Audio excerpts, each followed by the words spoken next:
Today we speak one of the most important watches ever seen, the Patek Philippe 15/8, the chrono perpetual calendar in stainless steel. Ernest, how do you find this watch back then? I was in Milano and I asked a very old watch dealer, very elegant, in the shop. His son was Baraka. He also went into the watches, very massive, and they sold in Florida, in Miami Beach, had a little shop, and there was all the snow money, and they come with cash in the pocket, paid, bam, bam. Okay. And his father told me, this watch is very, very interesting. And I said, it's a steel watch, which costs 600,000. It must be very, very special. So I took a helicopter and fly to Monte Carlo, and there was some Formula One friends of mine, and they said, oh, what are you doing here? The Grand Prix is next weekend. I said, I want to see what you do. And I told him about the watch, and they went crazy. And the one journalist, I think he took pictures. This I find out when I'm home. And I was here 15 years. I come to Monte Carlo Grand Prix for Munich with my Ferrari, old Ferrari. And I was always happy when I'm here and when I can go. And I still have this car now, 56 years. And so the cars and the watches, it's a man's toy. We have everything. Yeah. But watches always, I sold it like the most expensive is the watch. Not your house, not your car, nothing.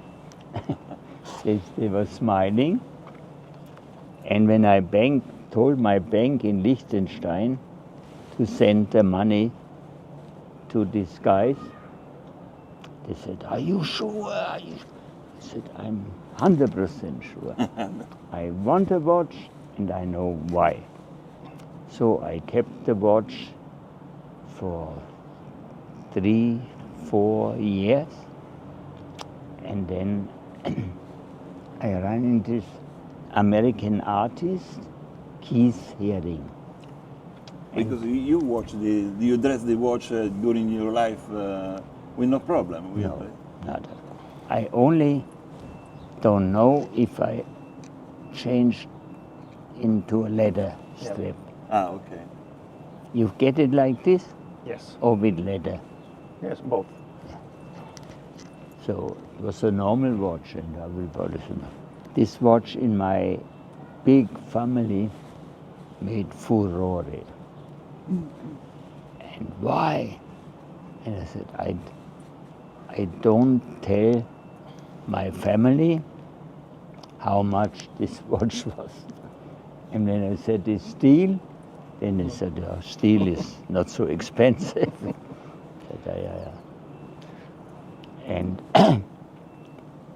I lived together with a woman, which was the only thing in life was money.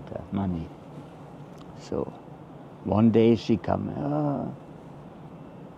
you sell the watch, then you can buy in New York. I was looking for an apartment, and she said, with this watch you can buy 3 apartments. And in New York? Yeah. No, the apartment, I paid for a super apartment in 57th Street next to Carnegie Hall, the black tower. I paid 400,000. And a friend of mine, he built this house. He said, why you buy cash 400,000? You can buy 8.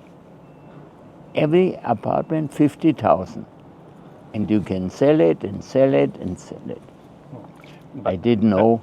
Ernest, could you tell us the story about Keith Haring? Because you told me before that it's very interesting to know about it.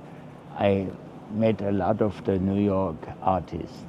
I was working with Warhol, and Keith Haring, the gallery of him, asked for, can you bring a BMW? And like Andy Warhol come to Munich, he put a brush in the collar and the model was more than $1 million. And Keith Haring said, oh, I never have seen a watch like this. Okay. And he said, okay, how much is it? I said, it's not for sale.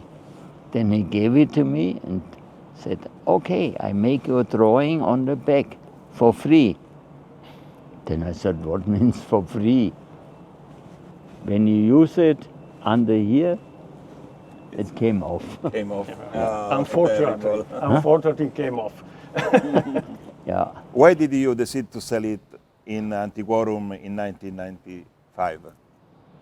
You know, Antiquorum was the first auction house which sold expensive watches.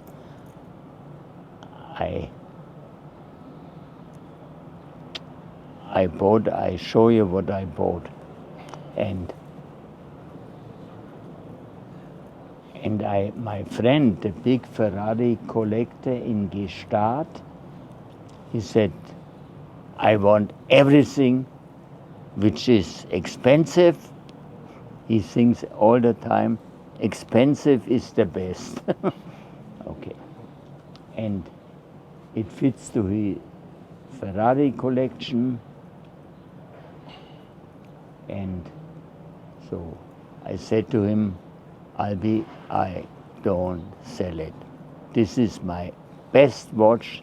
It's steel, it's not gold, it's not diamonds, and I still buy watches, but more fashion watches.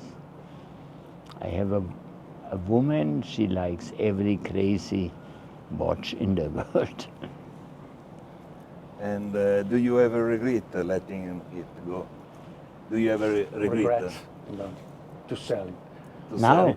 Not now, but in the past. In the past? Did you regret? No, I was not alone. My wife said, sell it and you can buy your place in New York and the car and everything.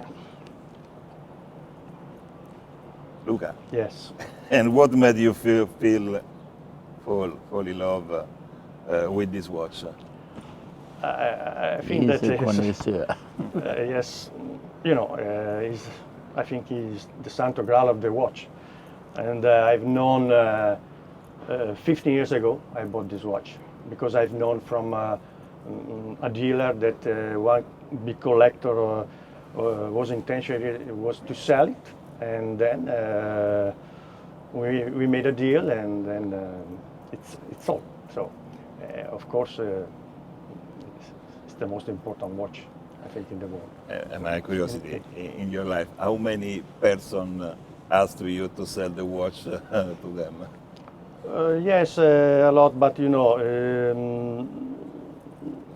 I'm selling the watch because we have some other option for the future, for the family, for everything.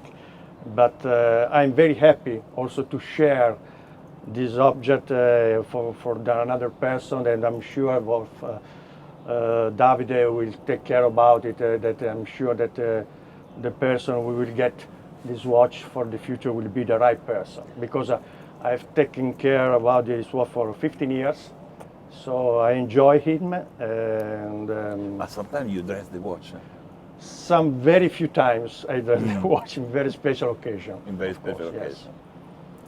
And of course, it's an object that you can see, but it's very nice. Also, it could be enjoyed to see the watch, and then to own it, and because it's a fantastic watch, of course. I think that you continue to love the watch also Yes. if you're. And if it's not been a your- pleasure to stay here with Ernest that has told us the very important, very unusual story about this watch because it was incredible to understand that that Keith Haring made the draw on the watch. So it's fantastic. It's a fantastic story. It's That's all. absolutely, Yeah. absolutely. Okay. Good luck for the watch with Davide Parmegiani, and good luck for you. Thank you very much. Thank you, Ernest. And thank you, Ernest. This is our watch. Okay. Thank you, Ernest, for your story and for. Ah, It's all right. it's okay.